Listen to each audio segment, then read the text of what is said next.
What's up, everybody? This is a hilarious article here.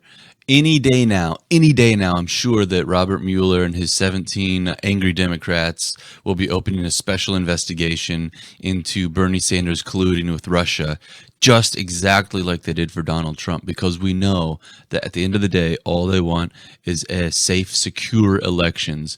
And as we were told for 3 years, even today still, all it took was just a little bit of information that the Russians might be trying to help Donald Trump win the election. And we had a special counsel, which was far more invasive than even the worst of the TSA. So if you don't know what I'm talking about, here's what happened. Just this a few days ago, Bernie Sanders was told that Russia may be trying to help him win the election. So watch this little minute and a half clip. Democratic presidential candidate Bernie Sanders warned Russia on Friday to stay out of the 2020 elections after U.S. officials had told him Moscow was trying to aid his campaign. In a statement, he wrote, quote, "The Russians want to undermine American democracy by dividing us up, and unlike the current president, I stand firmly against their efforts and any other foreign power that wants to interfere in our election." These people are crazy. At a Las Vegas rally on Friday, Trump went on the attack against Democrats, not Russia, and he mocked the findings from his own intelligence agencies that Russia was helping his campaign again. You know, they're trying to start a rumor. It's disinformation. They said today that Putin wants to be sure that Trump gets elected. Here we go. Sanders supporters grappled with the news Friday. So I think it's dumb.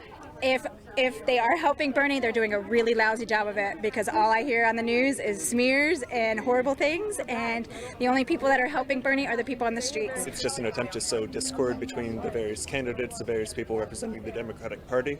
Supporters of former Vice President Joe Biden said that Russia's alleged interference suggested the Kremlin thought Sanders was easier for Trump to beat than Biden. Russia wants Bernie Sanders because he'll be an easy guy to go against Trump. And we can't have that. A source told Reuters that U.S. intelligence officials briefed members of the House Intelligence Committee in a classified briefing that Russia was again interfering in American politics ahead of November's election, just as it did in 2016. Since that briefing, Trump fired his acting intelligence chief, replacing him with a political loyalist, as Democrats and former U.S. officials raised the alarm over. All right, so you get the point. So here's all I'm getting at is, if we're going to be equal, and we're going to be, if we're going to make sure equality is a big thing that we're all very concerned with, and if we're trying to focus also on intellectual honesty, then I'm sure that all the people on the left, including Bernie supporters, are going to be more than welcome to have a full special counsel opened up to start investigating Bernie Sanders. Now, obviously, this isn't going to happen. We know it's not going to happen. We know that the whole entire Trump-Russia collusion hoax was one giant piece of nonsense put together with a bunch of corrupt, just absolute swamp creatures who were really more than anything just afraid of getting exposed for all the corruption and treason they were committing. No, I don't think Bernie Sanders is actually working with Russia. And of course, I don't think Donald Trump is working with Russia. But let's see. This is also Washington Post, which is one giant propaganda outlet. So this is my favorite part of this article, okay? And you see this all across. This is telltale sign number one that we're dealing with fake news, okay? U.S. officials have told Senator Bernie Sanders that Russia is attempting to help his presidential campaign as part of an effort to interfere with the Democratic contest, according to people familiar with the matter. I understand that journalism needs their sources, their anonymous sources, and keep the privacy, but this thing has been so used and abused anymore. If it's one giant nasty piece of propaganda, you're going to see either the phrase "according to people familiar with the matter" or "according to high-ranking officials." It's ridiculous. It's absolute nonsense. I don't know. Here's the other part, though. I haven't even read this, but since you're watching, let's learn 20 things you probably didn't know about Bernie Sanders. Number 1. Longtime friend and supporter Garrison Nelson, a political scientist at the University of Vermont, told the New Yorker in 2015, Bernie is the last person you'd want to be stuck on a desert island with. 2 weeks of lectures about healthcare, and you look for a shark and dive in. Okay, I didn't know this is what we were getting into. Okay. In 2016, he probably received more write-in votes for president without running in the general election than anyone else in the history, in American history. Okay, I didn't know that. Number 3, his first campaign for public office started because he simply showed up and volunteered. In 1971, Vermont Republican Senator Winston Proutley died, setting up a special election. Huh. Okay. Number 4. His first successful campaign for mayor of Burlington in 1981 was largely driven by opposition to higher residential property taxes. Number 5. It didn't take long for Sanders to start pushing policy in unorthodox directions, most notably declaring in 1987 that the Medical Center Hospital of Vermont, now known as University of Vermont Medical Center, was no longer tax exempt. He sent the hospital a tax bill for $2.9 million. And then declared, there are a heck of a lot of people up there making a heck of a lot of money. All right. Number 6. Shortly after being elected as mayor, Sanders kicked off the 40th annual Chittenden County United Way fundraising drive by announcing to gasps, I don't believe in charities. Sanders went on to argue that government rather than charity organizations should take responsibility for social programs. What an absolute fool. I cannot believe that. Is there... Hang on. Can we read more about this? Why is the link not working? Probably they don't... He says, this is 1981, New York Times. He says, I don't believe in charities, Mayor Sanders, bringing a shocked silence to a packed hotel banquet room. The mayor, who is a socialist, went on to question the fundamental concepts on which charities are based and contended that government rather than charity organizations should take... Okay, I thought I was going to hear more of it. He says, charity is not a dirty word. We have discovered that you can't buy caring. That is just so ridiculous. That is so Bernie Sanders.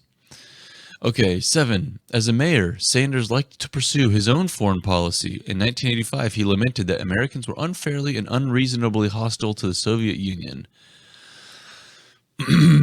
8. He argued that breadlines in communist countries were a sign of a system's success. Quote, it's funny sometimes American journalists talk about how bad a country is, that people are lining up for food. That's a good thing. In other countries, people don't line up for food. The rich get food, and the poor starve to death. 9. In 1985, Bernie Sanders was invited by the Nicaraguan government to Managua to visit the celebration of the 6th anniversary of the rebel Sandinista takeover. That is so Bernie Sanders. 10. That 1985 Los Angeles Times article also noted that representatives from the Irish Republican Army have stopped by Sanders' office during the past 4 years. Okay. Oh, that's pretty dramatic. I wonder how the Irish people feel about the IRA members going over to his office. That is something. 11. Many profiles of Sanders mention that he and his wife Jane honeymooned in the Soviet Union, which is accurate but are misleading. Yeah. For much of his career, Sanders has theorized that there is a psychological or psychosomatic aspect to cancer. He says down here, quote, I have my own feelings about what causes cancer and the psychosomatic aspects of cancer.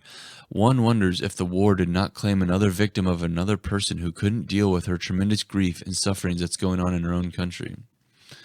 Okay. 13. In 1988, Sanders attended a non-binding Vermont Democratic Party caucus in Burlington supporting Jesse Jackson. 1989, Sanders taught the Institute of Policy Studies at Harvard University Kennedy School of Government and came away somewhat disappointed. 1986, campaign for governor. Sanders declared he would be a better feminist than the incumbent Democrat governor Madeleine Kuhn, and he said, It was very Bernie Sanders. 16. Sanders' relationship with another liberal Vermont politician, Howard Dean, is surprisingly complicated. In 1996, then Governor Howard Dean said he had never voted for Sanders, who was then in his third term as congressman. Whatever. In 2015, a Vermont alternative newspaper held a, quote, Bernie Sanders sound-alike contest, and more than 40 people participated, and the winner was comedian James Odemian, whatever. Right for all people, but not just a privileged few. This is in 2015. Is there video of this? There has to be. Oh, here we go. I'm going to let you guys hear. This message is for Bernie Sanders' staff. It regards ordering pizza for Bernie Sanders volunteers. Number 18. During his presidential campaign, Sanders said he wanted to end fracking entirely. 19. 2016 and 2017, Sanders made more than $1 million, mostly from book advances and royalties. And finally, number 20, the population of Vermont is so heavily white that the NAACP didn't establish a branch in the state until 2015. So what's that have to do with Sanders? Some of the criticism, it looks, okay, I don't mind if he tries to set up NAACP up there. Anyway, so yeah. Didn't know if you guys knew those 20 things about Bernie Sanders or not, but anyway, finally, like I said, the guy's not colluding with Russia. He's running a campaign, just like Trump wasn't colluding with Russia. Mainly, I bring this up just to show the hypocrisy of the established political permanent class. It's absolutely ridiculous that while I don't agree with Bernie Sanders' solutions, and I completely agree with his addressing of the problems, the guy's not working with Russia. It's just ridiculous. The established DNC, the established political class needs to come up with better solutions that attract voters. Obviously, the voters are saying no because they're so out of touch and so in their own bubble. It's ridiculous. Anyway, you guys know this, though. So that's all I've got for now. Comment down below with some other interesting facts about Bernie, or if you have any leads on when the next major special investigation will be put together, okay? Thanks. My name is Ryan Derks. I'm running for Missouri's 5th Congressional District, and I approve this message.